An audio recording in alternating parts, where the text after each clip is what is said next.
So as some of you know, over the last year I've been taking one of my M1 carbines and slowly removing the post-war parts from it and trying to get it more into a World War II configuration. Well, today I picked up this rather nice World War II pattern Highwood M1 carbine stock, but it's a bit rough around the edges. So today we're going to take a look at this, compare it to the very late and post-war stocks, see a few of the differences and see if we can tidy this up and then what it looks like on the carbine. Okay then, so we've got our nice stock here. You see it's in fairly good condition. You've got a couple of little nicks on this bottom here, but where it's really bad is on this side. You see over here that really is quite skanky. So had it not been for this part, I might have kept it and just tried to buff it up, but that really all needs to be sanded down. You got a couple of nicks. What's really nice, if I bring this up closer to the camera, you can see, if you can just about make out, it's got an original stamping on the back still, so you want to be keeping that. So when we give this a light sanding down, we'll be careful not to touch that bit. There's another little stamping just on the other side up here, and we'll try and go around that, lightly sand this down, get rid of these little nicks and lumps, and especially that bit there, and then try and re-dye it, or restain it I should say. But before we do that, let's just look at a few of the differences in the stocks. So we've got the original stock that was on the carbine, although I don't know if that was original to the carbine itself, and then we've got the earlier pattern here. So I've had to take the buttstock off this one because that was disgustingly corroded. I luckily had a spare one laying around, so that's all fine. But if you go forward, you say look pretty much the same, but you notice here there's more of a protrusion on the later style one. This is flatter. There's less of an arc here because this bit doesn't stick out as far on the wartime stock, sorry. And I'm not sure how well you can see it on the camera, but on the later stock here, this is essentially straight, whereas on the earlier stock here, when it gets to where my finger is here, this is actually a curve to the stock. So there is just little differences on this side. Now that they're spun round, you can see the real difference between the two stocks, and the first thing that people notice and why they're also known as Highwood stocks. So if you see at the front here of the later pattern of stock, the high section ends very close to the front, whereas on the wartime one that goes all the way back here, and this actually covers part of the mechanism of the gun itself. You've also still got that very straight edge here compared to it having a little curve here, which I don't think you're going to see on the camera very well, if at all. But they're the main differences that I'm aware of. And there's also another earlier version of this which has a different shape cut out on the oil bottle here. And then if I bring you to the top part of the stock, these are basically identical. There's only just slight changes. The cutout here is much more pronounced on the wartime one. This is a sharp edge, whereas on the later one here, this is more of a curve, less of an indent if you like. But the main thing that people notice is you see this metal plate at the back here that goes on top of the gun. You see on the later one, that's got 4 connection points and is longer than the 2 connection points on the wartime one. And that's really this external bit here is what people notice. The other thing we're going to be changing is the butt plate on the stock. This is the one that came with the stock. If I can get to focus there, you can see that is extremely rusty and all banged up and corroded. That's not very nice at all. Now luckily I happen to just have one laying around, so this is the one we're going to fit to the stock. You can see it's not in perfect condition, but that's a damn sight better than the one that has come off it. So I didn't want to take the plate off the original stock. I'm going to leave that on there and keep that stock intact and keep it in case I need it in the future. So now that's out of the way, let's make a start on actually giving this just a little light refurb. We're not going to strip this like right down to bare. I'm just going to give this a light sand and heavier in certain places where it's got all this skank, and just then restain it and try and bring it back round. So I got myself some fine sandpaper, and all I'm going to do is just gently go over the stock, paying a lot more attention to the lumpy areas where there's obviously glue or crap and whatever it is that's built up over the years. I mean, I don't have any idea what all this skank is here that you can see, but I'm just going to go over that and then see what it's like before we start to stain it.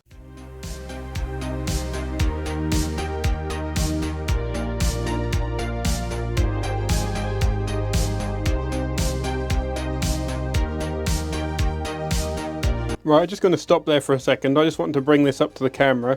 You can just see where I've made a start here. I just want to see how it's coming out. So this is that really nasty rough bit. Hopefully we're in focus. So that's going to take a bit more sanding than I thought, but that's all coming out all right. You can see underneath there, that's coming up nicely. So when that then restained, that'll be good. So I'm going to just get on with this now. It's going to take me a little while. Scuff the whole thing up. Hopefully finish getting this so that's nice and smooth, because this is still fairly rough.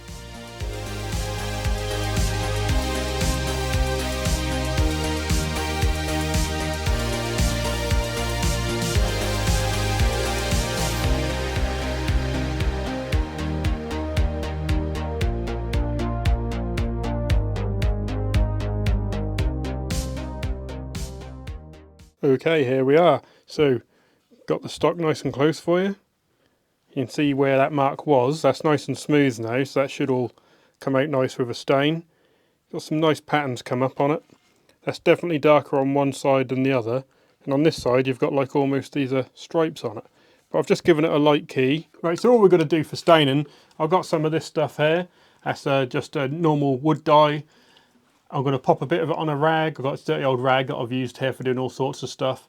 We're just going to dab it on and gently wipe it over. I don't want to really heavily do this. I just want to bring it back out to a nice even finish. But all I'm basically going to do is just give that a good dab like that. Try not to get it everywhere. And then I'm just going to soak it in like that. You might have to have a few coats on this. But that's all I'm basically doing, and seeing us bringing that up like that. Right, so we've punched you in close now. Hopefully you can see the details on it. That's been gone over now. It's had the nice coat of stain on it. I've then gone over it again with some leather dye because the stain wasn't doing quite a good enough job on its own. And then that's been hit with some WD-40 and a nice coat of oil just to bring it all back in. So hopefully you can see this nicely on the camera. See, we do have the shiny square there. You see that just shining in the light a bit? That's where the original markings are, so I didn't want to ruin the finish. So we have got a little bit of a shiny square there.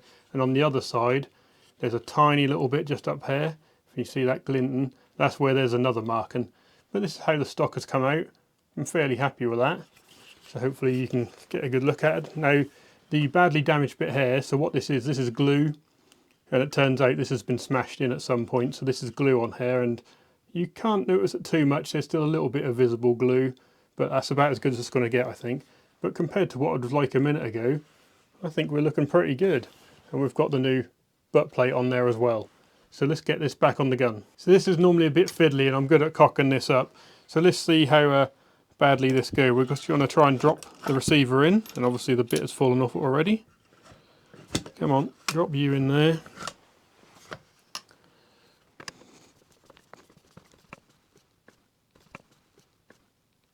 Right, that's tight. Hopefully that'll stay tight. Right, now we've got to get the top section on. So that should just basically sit about there. So I'm hoping you can see what I'm actually doing here. So the band here needs to be just pushed down. That's rather tight, especially on this stock. That's got a really bad bit on it. But there you go, you heard it click into place. So now we're pretty much good to go. We just need to tighten up that band down here. And there we have it. The carbine is now back in its new stock. Pretty good. I think let's just put the accessories on. Here we are then, guys. All good, all back together. Now, it's not perfect. It's a shame about that glue, but it's certainly a lot better than it was when I got it. So if we give you a shot here, hopefully the camera is actually going to focus. You can see she's come out pretty well. I'm happy with this. We've put the sling on and we're all good to go. Now, the only thing that I can really add to this now to get it more correct for a late war carbine is to get an original sling, because I'm pretty sure this certainly isn't.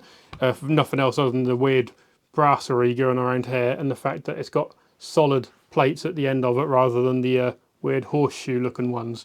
But that's a project for another day. We'll pick one of them up at some point. For now, we've got a carbine that's got most of the correct features for a late war carbine, and we're happy with that, I reckon. So hopefully you enjoyed seeing this. Maybe it gave some of you a laugh, seeing me fumble around and be useless. Probably made a few of you snotty, thinking I've ruined the carbine's original finish. But this thing was wrecked, really. But anyway, if you enjoyed the video, please do give me a like and subscribe. Head over to Facebook and you can send me messages on there if you need be. Comment what you think about the carbine.